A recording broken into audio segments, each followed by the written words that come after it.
نړۍ د کونړ یوه تر ټولو پراخه ګڼ نفوسه او د جغرافیایي موقعیت له مخې ستراتیژیکه او اهمه ولسوالي. دا ولسوالي د ډیورن فرضي کرښې په اوږدو کې د خیبر پښتونخوا د چترال ضلعې سره خواوشا 15 کیلومتره ګډه پوله لري. د دې ولسوالۍ اوسیدونکو د ډیرو کلونو راهیسې د فرضي کرښې دواړو خواو ته ګډ ژوند کړی. د خپلولۍ ژبې، مذهب او کلتور ګډې رشتې پاللي، خو له هغې وروسته چې پاکستاني اړخ اغزن تارغځولی نو لکه د نړۍ دو کلام او تاریخي ارنوۍ کې داسې د یو کور دوه ورونه جلا کړي. نو اوس لکه د تیر ګډې خوښۍ او نه شریک غم پاللی شي. نړۍ په تیرو کلونو کې د جنگ جګړو په تیره د پاکستاني پوځ د توپچي بریدونو شاهده پاتې شوې. که څه هم دې سیمې ته د بیا رغونې او پرمختیایي چارو په برخه کې حکومتونو پاملرنه کمرنګه وه، خو اوسیدونکي یې په نشتو امکاناتو د تاریخ په اوږدو کې د خپلې خاورې او خپلواکۍ ساتنه کړې او لا هم دې چارې ته د سر په بیه غاړه ورکوي. موږ نړۍ ولسوالۍ ته راغلي یو او دلته به دا ځل د خلکو او حکومت ترمنځ په مخامخ خبرو خپرونه کې د ولسوالۍ د لومړۍ درجې مسؤلینو او ولسي خلکو سره خبرې کوو او د دې ستراتیژیکې سیمې جاج اخلو. نړۍ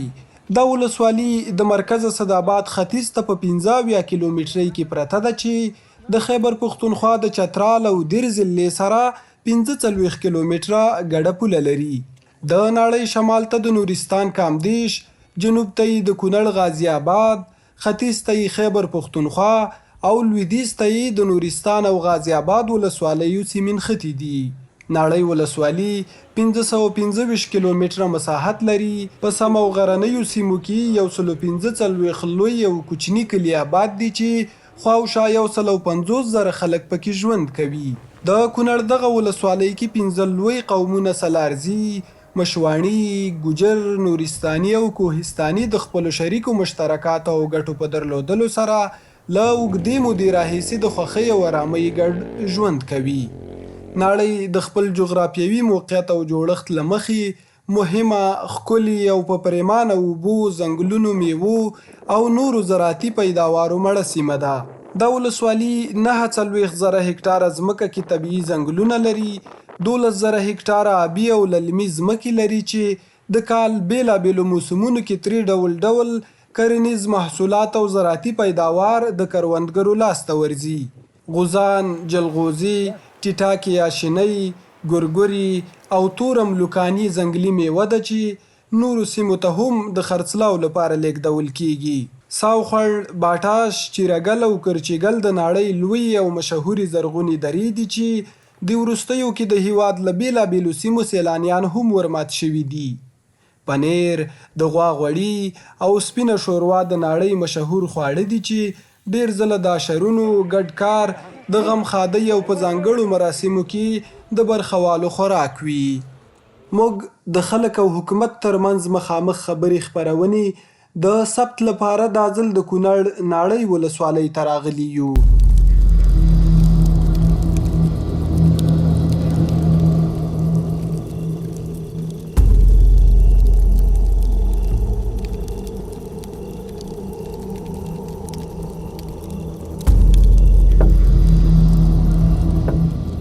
د کونړ ملي راډیو ټلویزیون درنو لیدونکو او اوریدونکو، د خلک او حکومت مخامخ خبرو د خپرونې درنو مینوالو، د باس میلمنو، د تالار ګډونوالو ستړي مشئ، وخت مو په خیر. زه لطف الله خاموش یم او د نن باس میلمانه را سره د نړۍ ولسوال امین الله شهاب، د دې ولسوالۍ امنیه قومندانۍ استازی مولوي ذاکر الله شاکر او د ولس په استازولۍ را سره رحیم الله سادات دي. ولسوال صاحب، زه به بحث له تاسې را پیل کړم. اونۍ وړاندې دا سیمه له تودې جګړې راوتلې. پاکستاني ځواکونو تل په دې سیمه کې تر ډیره ولسي خلک هدف ګرځولي. ستاسې د ضوایبي بریدونو وروسته د دې سیمې وضعیت څه ډول دی؟ بسم الله الرحمن الرحیم. په اول قدم کې ملي تلویزیون کارکونکي او لیدونکو ته او د تالار ګډونوالو ته السلام علیکم ورحمت الله وبرکاتو. دا چې په تیر وختونو کې زموږ د سرحدي ځواکونو د اسلامي امارت سرحدي ځواکونو او پاکستاني ځواکونو ترمنځ شخړه رامنځته شوه او بیا الحمدلله د امارت اسلامي ځواکونو چې کوم دي د خپل د خاورې دفاع او د خپل د ناموس دفاع په خاطر باندې په هغو باندې ځوابي بریدونه وکړل ځوابي بریدونه په دغه کې الحمدلله د هغې نه وروسته خلک غلي شو زمونږ مطلب د په مونږ باندې هغه تعرضي بریدونه یا مطلب دغه پرېښوستل ولس ته اوس انشاءالله ارامي ده مشکل نشته دی که هغوی د ځوابي بریدونه چې دغه طرف نه ورکړل شو د سرحدي ځواکونو د خوا نه په دغه کې ولسونو هم ټولو الحمدلله ښه ملاتړ وکړو د خلکو سره ملاتړ یې دا و چې همغږۍ سره مطلب دا چې هغه کوم ساحې ته ورتللو کوم دغه ته و ټول نړۍ ولس د ځواکونو سره ولاړو او عملا قولا او ان شاء الله العزیز اوس امن دی څه نشته مشکلات نشته به خیر د جګړې پر مهال چې دغه جګړه رامنځته شوه او تاسو برید وکړه د ولس بالخصوص د نړۍ ولسونو هغه ستاسو سره ملاتړ څومره و غبرګون یې څه و د دغې پاکستان پر وړاندې الحمدلله دا د امارت اسلامي سره بالعموم د ولسونو ملاتړ دی دا اوس نه تر شل کال نه دا ملاتړ روان دی د امارت اسلامي سره اوس دغه کوم جنگ چې رامنځته شو نه خطر رامنځته شو په دغه کې بالکل 100% د خلکو د امارت اسلامي ځواکونو سره ملاتړ او غبرګون دا و چې ټولو خلکو کې یو جذبه پیدا شوه چې موږ باید دغه بریدونه خپل انتقام واخلو دغه واخلو او دوی ته کوم ضرورت او موږ وخت سره پیدا نشو چې ولسونه دغه ځوابي بریدونه تر وځي دغه تر وځي مطلب دوی خپل شعارونه په دې دغه ورکو چې موږ د خپل د خاورې دفاع کوو د خپل د ځواکونو سره ملاتړ کوو مونږ وګا پوګا دي سعودي چې مطلب څنګه ته لاړ شو د دې سیمې په بعض نقاطو کې د پاکستانی پوز لخوا ځینې ولسی خلک په نښه شوي دا خبره څومره سمه ده او نو هغوی خو دا تاسو معلومه ده ان شاء الله ولایي تاسو په میډیا باندې هغه باندې ډېر خبرې اورېدلې چې هغوی کوم نظامی ځایونو یا نظامی ملګري دغه هغوی دا نشو کولی چې هغوی سره مخامخ جګړه وکړي دغه وکړي هغوی د خپل د ګشت اخیستو په خاطر باندې خپل د انتقام د اخیستو په خاطر باندې په مظلوم ملت او په مظلوم ولس او دغه شاوخوا په کورونو باندې خپل توپونه وورول مرمۍ راورول په نتیجه کې تقریبا داسې وایي چې 18 کسان زموږ د نړۍ ولسوالۍ مربوطه سیمه کې چې هغه څه د کامدېش دي څه د یو ځای څه بل ځای دي څه لاروي پکې لګېدل دي نو دا زخمیان لرو نو مطلب دا چې هغوی خپل ګچ او انتقام په ځای د دې چې دغه نه واخلي نظامي کسان نه واخلي نو د ولس نه واخلي د هدف یې ولسي خلک وګرځي ډیره زیاته مننه بیرته تاسو ته راګرځو ولسوال صاحب ذاکر صاحب ولي مولوي صاحب افغان امنیتي او دفاعي ځواکونو دا ناره له همدې سیمې راپورته شوه د افغانستان په ګډون د نړۍ ګوټ ګوټ ته ورسېده د پاکستانی اړخ سره د جګړې پر مهال د امنیتي سرتیرو مورال څه ډول و څومره لوړ و الحمدلله والصلاة والسلام على رسول الله بسم الله الرحمن الرحیم اولا تاسو د ملي رادیو ټلویزیون ټولو کارکونکو مسؤلین اشخاص او د غونډې ګډونوالو ته سلامونه او احترامات وړاندې کوم ثانیاً تاسو د پوښتنې جواب کې به دومره ووایم چې دا خو په دغه وخت کې زمونږ د یو مسؤل مجاهد د طرف نه چې په خپلو ملګرو یې غږ کړی و ولې مولوي صاحب یو ناره و د تودې جګړې پر مهال وشوله دا چې د افغانستان ولس الحمدلله یو غیرتي ولس دی یو باشجاعت او باشهامت ولس دی دا ناره د شجاعت بهادرۍ او شهامت سره ډېر تړاو لري په دغه اساس باندې زمونږ غیرتي ولس د غیرت د نارې ته داسې یو غبرګون وښود چې الحمدلله ټولې دنیا هغه خبره اوس یو ټپه ګرځولې ده او چې د هر چا د خولې حتی د خارجیانو ویډیوګانې ما وکتلې چې هغوی هم هغه د پښتو الفاظ هم نشي ادا کولی خو بیا هم هغه خپل لهجه باندې وایي چې ولې مولوي صاحب نو الحمدلله یو د غیرت ټکی او افغانستان د غیرتي ولس د دغه غیرت په بنیاد باندې ډېر ویاړ وله ورک د جګړې پر مهال ولس مینه څومره تاسو سره وه تاسو سره مرسته څومره وه الحمدلله ولس خو که ووایو چې امارت اسلامي چې راغلی دی د ځوانانو په سرښندنې او د ولس په ملاتړ راغلی دی خصوصا په دغه مورد کې ولس د نظام سره 100% ملاتړ تر دې چې ملګرو ته ولس وینا کوله ټلیفونونه کوله که تاسو موږ ته اجازه راکړئ موږ د جګړې تودې کرښې ته ورځو خو اجازه نه ورکولی کېدل. الحمدلله نظامیانو مجاهدینو جنګ کوو په میړانه یې کوو په شجاعت باندې کوو او ولس هم کاملا بالکل په 100% د دې نظام او د دې ملګرو مجاهدینو ملاتړ کوو. الحمدلله ډېر ته مطمئن یو. ډیره زیاته مننه. بیرته تاسو ته راګرځو. سادات صاحب دا ښکاره خبره ده چې تاسې په تش لاس د خپلې خاورې او د خپلواکۍ ساتنه کړې. پاکستان پوج دغه اغزن تار تیر کړی دی او تر ډیره یې ورونه سره په منځ بیل کړي دي. دغې بیلتون څومره ستونزې او مشکلات تاسو ته پیدا کړي دي؟ بسم الله الرحمن الرحیم. د هر څه نه مخکې د ملي راډیو تلویزیون درنو کارکونکو او دغه غونډې ګډونوالو او د هیواد په ګوټ ګوټ کې اوریدونکو السلام علیکم ورحمت الله وبرکاته. او لیدونکو واقعا چې دغه اغزن تار چې د دینه ا طرف ته او دې طرف ته دا یو ورور خلک دی.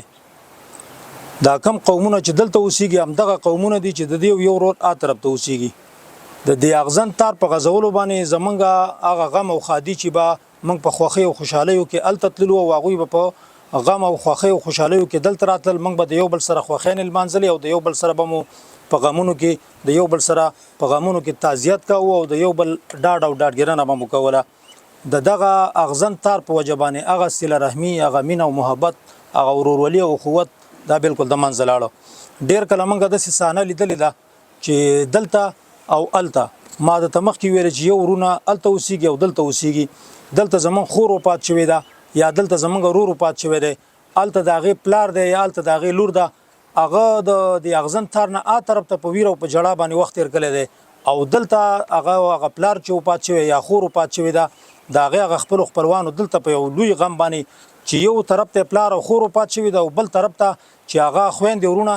د اغزن تار د جدا کېدلو په وجه باندې ا طرف ته پات شوي دي. دا او د غم یو په دوه شوی دی. نو د اغزن تار په وجه باندې زمونږ ډېرې اړیکې او زمونږ ډېره صله رحمي، مینه او محبت هغه د منځه تللی دی. دا چې دغه کله چې دغه بیلتون رامنځته شه له دې وروسته ضرور به په د دې سیمې په تجارت او په دې باندې هم تاثیر پرېږدي. اقتصاد ته څومره ضربه رسولې ده د خلکو؟ بلې صاحب اقتصاد ته هم د دې خلکو ډېره زیاته ضربه رسولې ده. یو خو دا و چې موږ ته دغه سرحد د پاکستان ډېر زیات نږدې و. زموږ چې به دلته کم مریض پیدا شو هغه مریض به په موږ ډېرو کمو امکاناتو باندې دلته ښه علاج کولی شو ځکه چې موږ سره ډېر زیات نږدې و. د هغې نه علاوه زموږ او د دوی په مابین کې پیر او پلور اخیستل او خرڅولو بعضې داسې شیزونه وو چې زموږ ورته ضرورت و، بعضې داسې شیزونه وو چې د هغوی موږ ته ضرورت و. د دې اغزن تار په غځېدلو سره زموږ هغه اقتصاد هغه تقریبا په 100 کې 80% صفر ته رالوېدلی دی او نور هغه زمونږ د مریض چې کوم علاج به کېده چې په ډېرو کمو امکاناتو هغه امکانات د دې اغزن تار په وجه باندې دغه د مریضانو هغه خرچه او د مریضانو هغه تاوان چې دی یو په دوه شوی دی. ډیره زیاته مننه. درنو کتونکو د تالار ګډونوال پوښتنې هم به راسره لري د خپرونې په لړ کې دوی به هم راخلو. ولسوال صاحب تاسو ته راځو. لکه څه رقم چې سادات صاحب ویل د دې سیمې په اقتصاد او په تجارت باندې دغه اغزن تار یا د پاکستان پوج لوري چې دغه فرضي کرښې سره کنډکټر تیر شوی دی تاثیر پرېږدی دی. ستاسې د مسؤلیت یا تاسو دې ولسوالۍ ته راغلي یاستئ د دې د دغه خور او ورور ترمنځ دغه بیلتون کومه هڅه مو کړې تر څو دوی یو بل سره وویني او د یو بل سره تللی راغلی او مړی ژوندی وکړي؟ نو دغه په دغه کې زموږ هڅې او دغه خو مطلب موږ کمیټه لرو، مشران لرو، سرحدي خلک لرو، هغوی دپاره خپل خلک شته دی. هغه سرحد خلکو سره مطلب دا چې ناسته پاسته چې کومه ده هغه د هغو په غاړه باندې هغه ذمواري ده. هغه ذمواري به زموږ نه وي حتی چې د ولس ستونزې او مشکلات او دغه خپلوي پالل، ورورولي پالل، رشته داري پالل چې د دې مطلب دوی ته یو اسانتیا پیدا کړي. موږ دغه د ولسونو ستونزې کوم مرجع چې دی هغې ته م رسولي دي. هغوی په خپل وخت سره انشاءالله په دغه باندې یو څه ناڅه خبرې کړئ او یو وخته پورې دغه د مریضانو انتقال هغه د غم خادۍ دپاره تګ راتګ به یو څه ناڅه مشکلات حل وو. بیا هغه وخت سره مطلب داسې کېږي چې 8 میاشتې 9 میاشتې کېږي چې اوس دغه په دغه فرضي کرښه باندې اوښتل یا مطلب دغه پولې باندې اخوا اوښتل اوس هغه هم بند دی. مشکلات به زیات دی خو موږ هغه مشکلات چې کوم دی موږ له دغه مسؤلیت چې چا سره دی هغه ته د دې خلکو ستونزه رسولې دی نو هغه په وخت سره به غور بم کړي ان شاء الله کوي بم هغه خلک د دې خبر نه پشان نه دي نه د ولس تیر دی ان شاء الله د ولسونو ستونزه د ولال دي ستونزه به ان شاء الله حل کیږي او موقع سره به ان شاء الله ډیره زیاته مننه ولسوال صاحب نړۍ تیرو کلونو کې تر ډیره د جنگ جګړو شاهده پاتې شوی په دې سیمه کې هغه شان اساسي پروژې نه دي تر سره شوي خلک ډیر زیات ستونزې لري سرک شو په ډیرو برخو کې تاسو د دغه لپاره تر اوسه پورې کومه د حل لاره کتلې تر څو د ستونزو ته رسیدګي وشي ولنه دغه موضوعات موږ بار د والی صاحب سره ولایت مشرانو سره بیا که امارت اسلامي کوم لوړپوړي حیاتان دلته راغلي کمیسیون کې څو راغلي هغوی ته بار دا خبره کړې ده ان شاء الله زاغه د زموږ د مشکلاتو په اورېدو باندې اوس تاسو به ان شاء الله بالمشاهده لیدلي د غازي آباد په سړک باندې کار شروع دی دا هم د ولسونو په غوښتنه باندې د ولسونو ستونزې په کتنه باندې دا کار شروع دی امید دا لرو چې هغه نه پورته کوم کار چې دی لکه تیر وختونو کې موږ بار دا خبره کړې وه چې زموږ ناړۍ ولسوالي دا چې کومه ده یو ستراتیژیکي لري یو سرحدي ولسوالي ده لري پراته ولسوالي د مرکز نه تقریبا داسې وایي چې 15-80 کیلومتر لري پراته ولسوالي ده دا تیر وختونو کې ناممکنه خبره وه چې دلته دا پروژې تطبیق شي یا پروژې راورسیږي اوس هم داسې یو مشکلات ډېر دی خو اوس په دې باندې باوري یم او ډاډ او اطمینان تاسو ته او ولس ته دا ورکوم چې ان شاء الله العزیز د امارت اسلامي مشرانو سره چې کوم امکان وي دا امکانات به د ولسونو شاته نه وي او ان شاء الله د ولسونو ستونزو پر رسیدګي کوي دغه سړک ختم شي او دغه شي سرته ورسیږي دغه نوسته غوښتنه هم دا ده چې دلته په نړۍ ولسوالۍ مربوطه کې زمونږ د 15-80% خاوره د سیند هغه شرق په طرف باندې یا 15% ولسونه د هغه اوسېږي دوی ته لپاره یو کانکریټي پل ضرورت دی هغه موږ خپل مسؤلین ته مشرانو ته دغه رسول دی پیشنهاد هم رسول دی د ولسونو غږ هم رسول دی او والي صاحب هم دا ژمنه کړې ده چې د ولسونو غږ هم تر مشرتابه پورې رسول دی ان شاء الله د ولسونو باندې یو کار کیږي ان شاء الله دا خبره به وایي ډیره زیاته مننه بیرته تاسو ته راګرځو ولسوال صاحب ورازو شاکر صاحب تاسو ته د امنیت ملاتړ د حکومت سره په امنیتي برخه کې دا د سیمې په امنیت ستاسو په عام باندې څومره تاثیر پرې باسي نو الحمدلله امنیت خو تامین دی د الله فضل باندې کافي اندازه د تاثیر په باب باندې خو امنیت ته ډیر ضرورت دی د هر څه نه اول امنیت ضروری دی د دې نشاته چې سیمه کې څومره کارونه کیږي داغه تاثیر امنیت پر ډیره اړه لري کومنګ تاسو دې باندې سوچو کو ابراهيم عليه السلام چې کله اهل مکه ته دعا کوله نو ولنې دعا دا کړې و چې رب دا کله امن والا وګرځوا پس یو ته به د رزق او د ثمراتو دعا وکړه نو په هر ځای کې بل خصوص نړۍ ولسوالۍ کې امنیت په ټولو کارونو باندې یو تاثیر لري چې کله امنیت تامین الحمدلله ټول کارونه خبر مختلل شي مننه سعادت صاحب کله چې د پاکستانی اړخ سره د اوربن مسله رامنځته شوې ده څومره ولس خوښ دی دغه اوربن ته خاموش صاحب مخکې ما یادوري وکړه البته یو خبره زبر ته په تکراری ډول چې ما نه پات شو د اغزن تار په غزیدلو سره دلته په سرحد کې زمونږ یو کله دو کلام په نامه باندې او دا غین ډیره زیاته زراعتي ځمکه ده چې د هغه زراعتي ځمکې سربند چې ده هغه پاکستان یو خور راغله دی او د هغه تقریبا د 100 کلونو پر اده خو د افغانستان او د پاکستان په مابین کې توافق دی چې په هغه ویاله باندې وبراز یو د هغه وبونه هغه ځمکه چې ده داتې خړوبېږي چې د هغې په وجه باندې د دو کلام خلک د هغه زراعت د وجې نه او د هغه دهقانۍ د وجې نه د هغوی اقتصادونه ډېر زیات ښه وس ته څو کلونو په تېرېدلو سره چې کله مناسبات ورځ تر بلې خرابۍ طرف ته ځي هغوی د خوږ ګوتې نه نیول کوي چې په هغې کې یو دغه د اوبو هغه سربند چې دی دا بندوي نو په هغې کې زموږ امارت اسلامي مشران بار د هغوی سره ناست هم کړې ده او د هغوی سره ناستې کوي کله کله هغوی د یو خوږ ګوتې نه د نیولو په وجه باندې دغه اوبه رابندې کړي دغه زموږ ورونو ته ډېر زیات د هغې مشکلات پیدا کېږي حتی چې د څښلو اوبه هم د هغوی بیا په هغې کې د یو ستونزو او مشکلاتو سره مخامخ شي تاسې بله کومه خبره چې دلته وکړله د اوربن په حساب باندې د اوربن په حساب باندې خو تاسو ته بهتره معلومه ده چې افغانستان ولس دا یو ایماندار ولس دی او همیشه د پاره د جګړو سره او د دې شیزونو سره زنانه او ماشومان د عادي شوي دي نو په هغه جګړو په وختو کې هم زمونږ د زنانه او د ماشومان او د ځوانانو د ټولو مورال ماشاءالله ډېر ښایسته او ډېر په خپل ځای باندې کم مشکلات په دې کې نه احساسول. البته امن دا یو لوی نعمت دی. د اوربند په وجه باندې دلته بیرته خلکو یو ښه ساه واخیستله، ځکه دا جنګ او جګړه چې دا ډزې چې دي دا په ماشومانو باندې منفي تاثیر اچوي. همدغه رقم په مدارسو باندې، په مساجدو باندې، په مکاتبو باندې. نو د ډزو په وجه باندې دغه مکتبونه او مدرسې چې دي دا تقریبا شړې شوي وي. دا چې بیرته اوربند وشو خلک د دې نه ډېر زیات راضي دي او ډېر زیات خوشحاله دي. او الله دې وکړي چې دغه اوربند یوازې نه تنها زمونږ د دې ګاونډیان بلکې د ټولو ګاونډیانو نه الله دې وکړي چې موږ هم آرام یو او زمونږ نه دې الله پاک هغوی آرام لري. عادت څه که احیانا پاکستانی پوځونه دغه اوربند مات کړي او ستاسو پر مینو بریدونه وکړي یا زموږ هېواد خاوره د بریدونو لاندې راولي په دې تیری وکړي، ستاسو غبرګون به څه وي؟ نو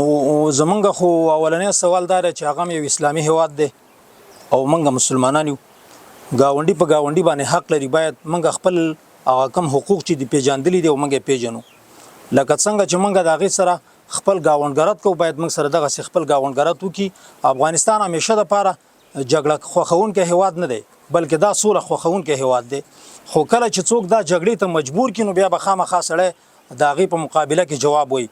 زمونږ د هغوی نه خواست دا چې باید جګړې ته زړه ښه نه کړي. موږ او د هغوی په مابین کې ګاونډ دی، وروري ده. احیانا که هغه په موږ باندې حمله کوي، موږ د خپل ځان نه، د خپل بچیانو نه، د خپل خاورې نه د دې نه دفاع کول د خپل ځان دپاره فرض ګڼو. دا مو حق دی او انشاءالله تعالی چې په هره حربه او په هره امکانه صورتونو باندې چې په څه طریقې سره د دې نه دغه کېدلی شي، دفاع کېدلی شي. زمونږ ولس او زمونږ غیرتي ځوانان دې ته حاضر دي چې د خپل خاورې او د خپل دین او د خپل ناموس نه دفاع وکړي. ډیره زیاته مننه سعادت طیب. بیرته تاسو ته راځو. ولسوال صاحب، نړۍ ولسوالۍ تقریبا 5 لوی قومونه لري. د دوی خپل منځ کې یووالی او د حکومت سره یې هماهنګي څه ډول ده؟ ملاتړ یې شته؟ زمونږ د ولسونو ملاتړي د اوس نه د 10 کلونو د مجاهدینو سره د حکومت سره بره چې په غره وخت کې جهادي وخت کې د امارت اسلامي خپل حکومت اعلان، خپل مسؤلین معلوم وو، د ولسوالۍ په سطح باندې د قضا مسؤلین معلوم وو، د امنیت کسان معلوم وو، د امنیت قماندان خپل مسؤل معلوم وو، حتی چې د ولایت مسؤل معلوم وو. هغه حکومت هغه وخت نو ما هغه وخت 10 کلنه د خلکو د امارت اسلامي د حکومت سره د امارت اسلامي د مجاهدینو سره ملاتړ په کورونو کې ځای ورکړو، په وجرو کې ځای ورکړو د خلکو ته چې ما ځایونو مطلب دا چې د دشغالګرو په مقابل کې مقابله کېدله، مطلب دا چې جنگونه کېدل. نو د ولسونو ملاتړ موږ سره دا وخت ان شاء الله د نړۍ ولسوالۍ. تاسو مخکې په خپلو خبرو کې د پلونو خبره وکړه چې دلته د پلونو ډېره ستونزه کېږي. له کلونو راهیسې دا خلک ستونزو او مشکلاتو سره لاس او ګرېوان دي. په دې وروستیو کې یو څه کیبلي پلونه هم دلته راوړل شول، کېښودل شو، خو بسنه نه کوي. ولس لا هم په مشکلاتو کې دی. جدي غوښتنه تاسو د مرکز نه په دغه برخه کې کړې ده او پایله به یې څه وي؟ هغه خبره ما تاسو وکړه چې بار موږ غوښتنه کړې ده، مشرانو سره لوس کړی ان شاء الله. 13 ورځې کې چې زمونږ د والي صاحب سره مجلس او قومي مشرانو را سره وو، د والي صاحب د ټولو قومونو ته دا یو زیری ورکړ، تاسو پیشنهاد تر مشرتابه پورې رسول دي. ټول امید دا لرو موږ ان شاء الله ولې سلو کې 90% یا 100% کې درته وایم چې دا کارونه کېدونکې دي. الله تعالی دې وکړي چې دا مشکل د ولسونو حل شي. ډیره زیاته مننه ولسوال صاحب. بیرته تاسو ته راګرځو. شاکر صاحب محترم، د امنیتي ارګانونو د ترمنځ همغږي څه ډول ده او څومره د دغه یووالي پر بنسټ باندې باوري یاستئ؟ د خبرې جواب کې بس دا وایم چې الحمدلله ولس په باب خو مخکې موږ د خبره وکړله چې 100% مطمئن یو د دولت کلک ملاتړ لري. اما به په دولت کې داخل کې خپل ارګانونه دي چې مستقل نمونه لري. دغه چې څومره ارګانونه دي د وزارت دفاع په د چتر لاندې، د وزارت داخله د چتر لاندې، د امنیت ملي چتر لاندې، الحمدلله دوی خپل منځ کې بالکل یووالی لري. اول به یووالی نه لري. د یو امیر د قیادت د لاندې دوی جهاد کوو او د یو امیر د قیادت د لاندې اوس دوی یو اسلامي نظام د چتر لاندې خدمت کوي. نو الحمدلله د ټولو امنیتي دفاعي ځواکونو خپل منځ کې ورورولي، هماهنګي، همغږي بالکل 100% برابر ده. الحمدلله هیڅ قسم مشکل نشته. ډیره زیاته مننه. دا پوښتنه بیا هم د تاسې راغبرګه کوم چې چېرته پاکستاني لوري دغه اوربند مات شي، ستاسو غبرګون به څه وي؟ د یو نظامي په توګه به دومره ووایو چې اول خو الحمدلله منګه سولې تجمن خلک یو که د افغانستان ولس دی او که د افغانستان نظام دی منګه غواړو چې سوله برقراره پاتې شي سولې تجمن خلک یو دویم نمبر کې یو څوک د دې سولې خرابولو لپاره اسباب لټي او غواړي دا سوله خرابه کړي نو تیر تاریخ ته د لګو ګوري که چا زمونږ د سولې د خرابتیا کوشش کړی دی الحمدلله غخمتون کې جواب هم ورکړی دی اوس هم که یو څوک وغواړي چې دغه خپل کړي لوزونه مات کړي بیا زمونږ سولې ته تامین ته یو ضرر رسول غواړي یو سوله خرابول غواړي نو الحمدلله غخمتون کې جواب ته تیار یو او د یو نظامي په توګه به دومره درته ووایم چې موږ سولې تجمن خلک د دوی لخوا که تېروتنه وي بیا به استشهاد وي ظلمو بیا به نوم لیکنه وي ډیره زیاته مننه سادات صاحب د دې ولسوالۍ د قومونو په استازولۍ باندې څومره ستونزې او مشکلات لري غوښتنې مو څه دي او په کومه برخه کې ډیر زیات اړتیا لیدل کیږي خاموش ته د هر څه نه مخکې خو زه تاسو ته د قومونو درو پیژنم په نړۍ ولسوالۍ کې 15 قومونه میشت چې باغې کې ګوار کوهستاني وته وي ګوجر قوم مشوانی سلارزی او نورستاني دي دغه قومونه چې دي سينومي د قومیت د خو نور د یو بل سره ډیر هماهنګ دی او د یو بل سره ډیر ښې اړیکې لري په صفات د 15 ورونو دي هیڅ قسم د دیو په مابین کې قومي تعصب یا د دیو په مابین کې ژبني تعصب دا پکې بالکل شتون نه لري د نړۍ ولسوالۍ تاسو ته بهتره معلومه را چې دا د کونړ ولایت اخیری ولسوالۍ ده او چې د نورستان ولایت او د پاکستان د ضلع چترال سره سرحد لري په تیر جمهوریت وختو کې دې طرف تر خاصه توجه نه ده شوی په کارونو کې البته کم کارونه چې شوی او هغه یو غیر معیاري کارونه او چې هغه کارونه مخ په خرابي دوه باندې دي لکه داغه په مثال کې زه تاسو ویل شم په ساو کې پل جوړ شوی دی که تاسو یو ګورئ هغه بالکل د منځ تلې او معمولی غونتی نشان ښکاری یا د سونګلی په سیمه کې یو پیاده رو پل خودل شوی چې هغه پول چې هغه بالکل د سیلاب په وجه باندې د منځ تللی دی معنا دلته چې څومره کارونه شوي دي هغه کارونه په دریم لاس په څلورم لاس باندې کارونه شوي هغه کارونه مخ په خرابېدو باندې دي دا سړک زمونږ چې دی دا تقریبا مخ په خرابېدو باندې دی ځکه دا په معیاري طریقې سره او د هغه انجینرانو په ښه نظر او د هغوی په ښه فکر سره صحیح کار نه دی شوی زمونږ د افغانستان د اسلامي امارت د خپلو مشرانو باندې د هغوی نه زمونږ غوښتنه دا ده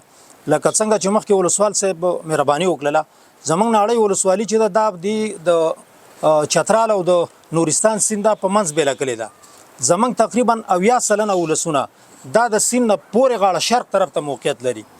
چې هغوی دې غاړه دغه راتګ زمونږ ما درته ویل دغه چې دي د پلونه دا ډېر زیات خراب شوي دي کال په کال د هغوی ترمیم کېږي البته په هغوی باندې رش ډېر زیات دی ډېر زر زر خرابېږي زمونږ د خپل اسلامي امارت د مشرانو نه غوښتنه ده چې په نړۍ ولسوالۍ کې څو اساسي پولونه کېدي یو خو به د ولسونو ستونزې او مشکلات حل کړي دویمه دا چې زمونږ دغه کومه فرضي کرښه چې ده چې په هغې ته رسیدګي زمونږ د نظامي ځواکونو چې هغه په اوچتو غونډیو باندې ناست دي که الله دې نه کړي الله دې نه کړي زمونږ اړیکې خرابېږي ممکنه ده هلته زمونږ د نظامیانو یا زمونږ د ولس د هغوی ورتګ او د هغوی ملګرتیا د ستونزو سره مخ کړي یو زمونږ غوښتنه دا رسېب دویمه غوښتنه زمونږ دا چې دلته په نړۍ ولسوالۍ کې یو اساسي او ښه روغتون جوړ شي د هغې غوښتنه بار بار موږ د والي صاحب او د ولسوال صاحب نه کلې ده وعدې کېږي په هغې کې خلک ځي راځي خو موږ به هله خوشحاله شو چې عملا په دې باندې کار شروع شي او درېیمه غوښتنه زمونږ دا چې زمونږ دا علاقه چې ده په دې کې ډېر زیات خوړونه او توپاني بارانونه کېږي چې کله باران وشي زمونږ دا سړکونه چې دي دا تخریب او خراب شي زمونږ د مشرانو نه غوښتنه دا چې دلته یو سکواټر په دغه ولسوالۍ مقام کې یا په دغه کنډکونو کې ودرئ چې کله زمونږ دغه لاره قطع کېږي د مرکز سره زمونږ ارتباطات قطع کېږي چې د پتن دغه لاره زمونږ د هغې دپاره ورغول شي او جوړېږي په هغې کې ډیره زیاته مننه نو ورځو تالار ته او د ګډونوالو پوښتنې راخلو بیا بیرته تاسو ته راګرځو او د ګډونوالو پوښتنو ته به تاسو درانه مېلمانه ځوابونه وایي بسم الله الرحمن الرحیم عبدالستار ایوبی ما تالار کې د خپلو ګډونوالو احترامات او نیک هیلې تاسو ته وړاندې کوم هم چنان د ولسوال صاحب او سادات صاحب او مولوي صاحب دیو ته خپل احترامات وړاندې کوم زما درې لنډې پوښتنې دي اولنې د سړک په رابطه چې هغه خو الحمدلله اوس په کار روان دی. یو څه جواب موږ ته ملاو شوی دی. موږ عملاً نو د غازی آباد او اسمار او ناړۍ ترمنځ دا کوم خام سړک دی په دې باندې کار روان دی. خو موږ ته مخکې ویل شوي چې زمونږ ولسونو د ولسوال صاحب مقام نه و، همچنان د ولایت مقام نه غوښتنه د یو مجهز پله په رابطه کړې وه، په هغې په رابطه موږ ته یو څه ډاډ راکړی شوی و. موږ څونه مطمئن شو په دې رابطه باندې او موږ خپلو ولسونو ته څونه ډاډ ورکولی شو او څونه اطمینان حاصل دی زموږ مقام ته د ناړۍ ولسوالۍ ته. یو ده او بل زموږ د دغه په رابطه باندې دلته یو مجهزه شفاخانه جوړیږي چې د زون په سطحه باندې شفاخانه ده. ځمکه ورته ولسونو اخیستې ده. صحت په برخه کې دلته لکه دا شفاخانه چې جوړیږي نو د دې کارونه څونه نهایي شوي دي او څونه امکانات د ده شته دی چې دا جوړ شي. او درېیمه زمونږ زیاتره نفوس چې دی دا د کونړ سیند په شرقي برخه کې دی. نو زمونږ غوښتنه دا وه چې کوم سړکونه چې دغه درو ته غځېدلي دي دغه سړکونو په احیا کې او د دوی په اساسي توګه په جوړولو کې موږ سره مرسته وکړي. ځکه چې نورګل او څوکۍ کې چې کومه زلزله شوې وه هغه زلزله د سړکونو د وجې نه د زموږ مجاهد ولس هغه زلزله ځپلو ته د رضاکارانو په حیث باندې ځان نه شو رسولی. نو بناءً په دې رابطه زموږ غوښتنې وې چې یاره موږ ته داسې یو سړکونو انتظام وشي تر څو کوم طبعي افاتو سره موږ مخامخ کېږو او موږ هلته کولی شو چې په اسانۍ رسیدګي وکړو. په دې رابطه ولسوال صاحب او مولوي صاحب دې دواړو کولی شي څونه رڼایي اچولی شي نو واچي. والسلام علیکم ورحمت الله. کونړ د رادیو تلویزیون محترم میلمنو السلام علیکم ورحمت الله وبرکاتو او د تالار محترمو ګډونوالو. زما پوښتنه ولسوال صاحب ته راجع ده. د سیند هغه شرق طرف ته چې د ناړۍ ډېر آبادي اوسیږي دا د اوبو د ډېر مشکل سره مخ ده او ډېر زیات د اوبو مشکل ورته شته دی. هغه ټیوبیلونه چې د سیند دې غاړې د غرب طرف ته شوي دي دغه ټیوبیلونه به د ناړۍ د پورې کلي دپاره کله د یو په نظر کې نیسي او دغه خدمت به زموږ ضرورتونه به زموږ پوره کړي. ډېره زیاته مننه. اعوذ بالله من الشیطان الرجیم بسم الله الرحمن الرحیم. د هر څه نه مخکې د کونړ د ملي راډیو ټلویزیون محترمو کارکوونکو ته السلام علیکم ورحمت الله وبرکاتو. زما پوښتنه محترم ولسوال صاحب نه دا ده دا په دې نږدې وختو کې چې دا کوم نښته د پاکستان او زموږ د امارت اسلامي ترمنځ وشو ته په خپله شاهد حال وي چې دا زخمیان هم دا تا انتقال که زه په دې 100% مطمئن یم چې تا خپل په شخصي امکاناتو باندې دا ټول زخمیان دا څه ګاډي چې په دې اډه کې وو ګاډي دماغه داسې ځای ته دې ولېږل چې ډېر سهولت و د زخمیانو د ضایع کېدو سبب الله سبب وګرځوو. 99% مشکلاتو خو غوښتنه مې دا ده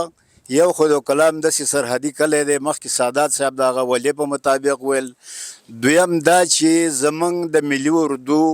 زموږ د امارت اسلامي هغه کارمندان چې په ستراتیژیکو نقطو کې په بر څوکو کې دي او تاسې مینئ خدای مکړه دا جنګ دوامداري دې خلکو سره هیڅ اعتبار پکار نه دی که زموږ هلته طلبای کرام زخمیان شي او د هغې د وینې ضایع کېدو په وجه باندې زموږ نه ضایع کېږي نو یو سړک د دوکلام او د سونګلې ترمنځ دا سړک ته ستاسو خاصه توجه غواړو او زی سلام مقام ته دا زموږ روا پیشنهاد ورسوئ. دویمه پوښتنه مې محترم ولسوال صاحب نه دا دی چې دا د دوکلام هغه مشکلات تا ته معلوم دي چې باید یو صحیح یو فرعي کلینیک هلته وشي چې دلته ډېر زنانه بریکوټ ته چې راځو په دې جنګي شرایطو کې هغه سړک بند دي. دا مخکې چې ما ذکر کړه دا سړک څو لحاظه فایدهمند دی. یو خو زموږ هغه انتقالي لاره ده چې پټ موږ خپل هغه فوجانو ته انتقال کولی شو. هغه سړک هغه زموږ مخالفینو ته مخامخ دی. نو دا سړک سره یو دا فرعي کلینیک هم زموږ ولس هم زموږ سربازان څوک چې خدای مکړه اول الله نه زخمی کوي که زخمی شو ما غذای کې به نږدې په دوکلام کې به تداوی وشي. ستاسې خاصه توجه غواړم. دا وروستۍ پوښتنه راخلو مهرباني وکړئ. نو زما خو پوښتنه د مشرانو دا ده چې دغه زمونږ سرحدي ولسوالۍ ده 20 کاله په دې ولسوالۍ باندې جنګونه تیر شوي دي او تقریبا 50% د جنګونو خلک د دې سیند نه پورې غاړي او څه زیات دې غاړي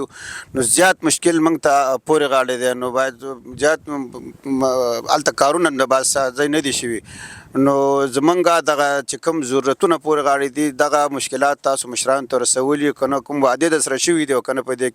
کې پل دی دې کې مکتبونه دي ځکه چې کارونه زیات دې خوا شوي دي پورې غاړې پل د نشتون په وجه باندې هېڅ کار نه دی شوی نو باید زمونږ دغه غوښتنې تاسو مشرانو ته رسولي که نه یې رسولي اوس دغه زمونږ پوښتنې ورسوئ ډیره زیاته مننه دا چې موسم باراني دی نورو ډیر ګډونوال غواړي چې له درنو مېلمنو پوښتنې وکړي خو دغه یو څو دوستانو د تالار ګډونوالو ولسوال صاحب پوښتنې وکړي مهرباني وکړئ تاسو ځان سره یادښت کړي نو بسم الله الرحمن الرحیم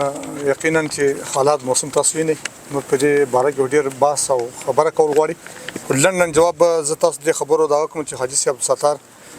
دلته یو درې خبرې مطرح کړې چې یو د پله په رابطه باندې چې د ولسونو د څونه اطمینان باید چې ورکړی شي د پله باره کې چې کار څونه دغه دی نو دا ما مخکې خپل خبرو کې دا خبره وکړه چې انشاءالله ولادي زموږ خپل مشرانو باندې باوري یو او دا زموږ مشران چې کوم دي کوم خبره وکړي نو هغه حتی تر امکان هغه سر ته رسوي هغه موږ سره والي صاحب لوس کړی دی چې د دې پله کار دله زه کوم خو مشرتابت هم پیشنهاد رسولی دی هغه ځای نه امر وشي انشاءالله د پله کار به زه کوو دا هو دوی ته ما ویل چې 90% موږ د خلکو ته اطمینان ورکوو چې خپل ولسونو د مشرانو باندې مو باوري انشاءالله العزیز دویمه خبره د شفاخانې باره کې چې حاجي صاحب وکړ چې دا 100% کار چارې روانې دي لکه دلته ډي ایچ کلینیک یقینا چې منظور شوی دی او زم ولسونه هغه تیر وختونو کې د زی پر رابطه باندې لګیو څه مشکلات پیدا شو د آبادی یو څه خن پیدا شو په مېس کې بیا د کابل او د ریاست د سیاحت امین د انجنیران د غرال نو کوم ځای باندې اولنې د خلکو قدم اخی او ځای انتخاب کړو نو په هغه باندې خلکو مطلب دوه درې اړه دغه د نقشه واړه چې هغه ان شاء الله امید لرم چې وختونه کې خلکو رابطه کړې و چې موږ درځو دغه نقشه موږ تطبیقو نو دغه به داسې وایم چې خلکو مخکې ماته اطمینان راکړی چې اسره کې مرکز کې چې دې کار بالکل ختمه بودیجه ورته دغه شوی دی ځانګړی شوی دی د هسپتال د جوړېدو د ډیش د جوړېدو تقریبا د سوي چې څه ډیر اندازه بودیجه ده نو ان شاء الله دې پوره اطمینان تاسو موږ درکو چې دا به جوړیږي په دې لنډ وخت کې به شروع کیږي بل موضوع د ضرورت د فرعي سرکونو پر رابطه حاجي صاحب عبدالستار خبره وکړه نو دغه امیر المؤمنین حفظ الله ورعاه د خاص فرمان او د خاص د لزومدید په اساس باندې د شپږ ولسوالیو ته چې کومې د پاکستان سره پوله لري دا ولسوالیو د پر یو څو پروژې منظور شوې دي په هغه پروژو کې زمونږ د کلام د پر بیله پروژه ده بدل د علاقو د بیله پروژه یو څه علاقو ته مکتبونه دي لکه یو ورو سوال د مکتبونو وکړه نه کوم علاقو د ضرورت د مکتبونو هغه ته مکتبونه منظور شوې دي لکه ساو خور کې لکه ډیره فاصله و د صدیق آباد په نام منځي الته یو کلینیک قرار نیول دی همداسې چراغل د پاره د مکتبونو دغه ان شاء الله دا کارونه شوې دي د لواطه په نوم یو کلی دی هغه د پر خپل سرک منظور شوی دی خدا د سرکونو وهل او د سرکونو جوړول دا ټول ستونزه چې مونږ ته چې رامخته کړی دی یو د اساسي پل رامخته کړی دی چې سکواټر د انتقال نشي هغه دغه وسایط د انتقال نشي سرکونو وال په لاس باندې نن سبا ډیر ګران کار دی ان شاء الله امید لرو دا کارونه به زر تر ستو چې د حاجي صاحب عبدالستار هو دغه درې سوال نو او ان شاء الله امید لرم چې تاسو برکنات شوي په جواب باندې بل د محمد عالم سوچي صاحب یو خبره وکړه دا سوال هم د سیمه تکراری ځکه ښکاری چې سیناغه یقینا خبره ده چې ولسونه زیات دي د پاک او بو کوم مشکل سره نشټون په دغه غوښتون سره مخ دي یقینا د مخ کې کوم پیوسکمنو شوې دي هغه ویجال شوې دي د منځته تخریب شوې دي ترمیم ته ضرورت لري اوس دغه زمونږ ډانګاپور په نامه یو کلی دی هلته د پیوسکم د ترمیم یا د نوې د پیوسکم لپاره انجنیران راغلي دي هغه کار جریان لاندې مطلب دا چې سروي جریان لاندې دا کار به زړه ته وشم داسې په ترتیب ته لګل سرحدي پروژو کې بر علاقو ته دغه طرف ته ځان لدان شي مطلب دا چې بر چراغل کې او باټاش کې دغه علاقو کې د پاک او بو د رسونې دغه پروژې ان شاء الله لازم منظور شوې دي هغه په ترتیب سره کار کیږي ان شاء الله ولازم بل حاجي صاحب د شکر غوښتنه دا و چې یو د کلام او د سونګلي ترمنځ خلقوي سرک یقینا دغه ډیره ضرورت دی تیر ورځو کې چې جګړه و دغه د کلام زنانه او ماشومان په دغه لار په ترې باندې راووتل ډیر یو ستونزې سره مخ وو دغه مخ الله تعالی ورته صبر او زغم او هغه دغه ولا ورکو هغه ساحې ته ځان راويستو نو د دې مونږه بار بار ملګرو سره خبرم شریک نن فکر داو چې کوم د کنډک کمانډانان چې راغلو او مخکې د کولوردو د رئیسان کان سي راغلو هغه را سره لوس کړی دا سرک بدل زوامه خپل د کولوردو په مصارف بدل توامه دون نن ان شاء الله ولود یو دا دی چې چې څنګه ویل د یو منډه غواړي هغه د لپاره موږ تصمیم نیول دی یو څه قومي مشران بر سره موږ یو منډه و د بلچن او داخل قوي سرک ان شاء الله دا ترتیب سره ختميږي بل کلینیک باره کې چې عبد الشکور کوم خبره وکړه نو د سیاتامي په دغه کې په قوانین او لایحه کې د سیده چې کچته د خلکو کلینیک نه 15 کیلومتره فاصله کې چې زې نږدې الته بیا غوي دویم کلینیک نه منزوري دا د مخکې د سیاتامي او دغه برګه غوي ته بیا بریکوټ کلینیک ډیر لنډ د سوي چې 2 کیلومتره کې یا مطلب د اندازه کې کلینیک ورته هسپتال دی ورته نو بیا موږ هلي ځلې کوو رښتیا یقیني خبردار ده دغه پورې غړ پرتا سیمه دا کله د پورنپوسه کله دی او هلي ځلې به کوو دا کارونه د بل چا په لاس کې دي د صحت په لاس کې دي صحت خپل قوانين او دغه دا کارونه مخ ته وړي ان شاء الله العزيز بل یو موضوع چې بل ورور کوم پوښتنه چې وکړه د قاری صاحب عبد الله هغه سوال لا تکراری زګ قاری د پولونو باره کې خبر راته وکړه هغه سوال هم جواب کو د پولونو باره کې ان شاء الله العزيز موږ مطمئن یو دا مشران چې موږ سره یو ځل لوزو کې او لوز کړي دي دا کار به ان شاء الله العزيز کې یا نږدې یا یو څو وخت وروسته چې یو څه امکان او دغه ورته ځانګړي کی دا کار به شروع کیږي ان شاء الله العزيز ولسوال صاحب امین الله شهاب او همدغه شان د دې ولسوالۍ امنیه قومندانۍ استاذ مولوي ذاکر الله شاکر او د ولس په استازیتوب رحیم الله سادات